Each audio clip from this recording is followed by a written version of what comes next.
driving. Here today we have, as I just mentioned, the Donato-Bolis family, the Kulish family, and representatives from the Kubert family. This law is named Kulish, Kubert, and Bolis, and it's named after 5 New Jersey residents who have lost their lives as the result of people driving and texting.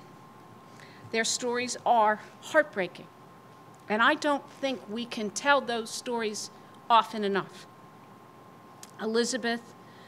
Elderly Elizabeth resident Helen Kulish, who's right here, was crossing the street as a pedestrian, going to the grocery store in her own neighborhood, when a driver who was texting ran her over. 79 years old. She was killed. David and Linda Kubert, who could not be here today because they had to move to Florida for care, both in a motorcycle, hit by a man who was driving a truck who was texting at the time. 3-year-old Mia, is that right? Mia is here today, right here in the front row. Mia lost her mother and her brother a year ago when her mother, who was 9 months pregnant at the time, who was due to have a baby in 2 days, was hit by a driver who was texting. Their family is here today. Helen's picture on the desk, and Tony Donato-Bolis also on the desk. We're here to remember what happened to them. We're here to thank those families for standing up and telling their story time after time and reliving that story time after time for a good cause, and that is to protect other people from senseless, random deaths and injuries.